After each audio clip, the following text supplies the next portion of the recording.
আমরা পরিস্থিতির মোকাবেলা করে আজকে আল্লাহর রহমতে এই ময়দানে আমরা টিকে আছি।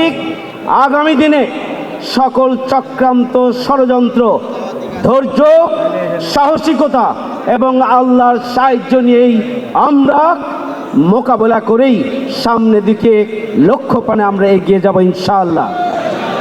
আল্লাহ রাব্বুল আলামিন পবিত্র কোরআনে বলেছেন, ইয়ানসুরকুমুল্লাহু ফালা গালিবা লাকুম ইলা আখিরিল আয়াত। আল্লাহ রাব্বুল আলামিন সূরা আল ইমরানের 160 নম্বর আয়াত খুবই পরিষ্কার করে বলেছেন, আল্লাহ যদি তোমাদের সাহায্য করেন তাহলে কোনো শক্তি তোমাদের উপর প্রাধান্য বিস্তার করতে পারবেন না, আর যদি তিনি তোমাদের পরিত্যাগ করেন তাহলে এরপরে কে আছে তোমাদের সাহায্য করার মতো? সুতরাং মুমিনদের আল্লাহর উপরই ভরসা করা উচিত, আল্লাহর সাহায্যের উপরই নির্ভর করা উচিত।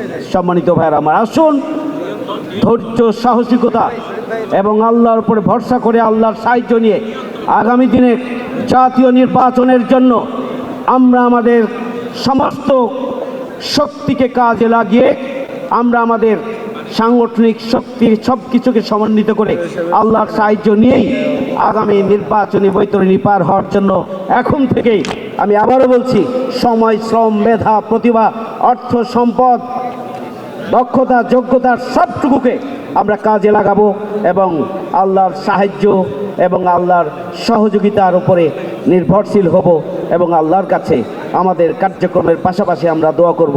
মহান রব্বুল আলামিন সেইভাবে রোকন ভাই এবং বোনদেরকে ভূমিকা পালনের তৌফিক দান করুন, আমিন। আজকের আয়োজনকে সফল করার জন্য শুরু থেকে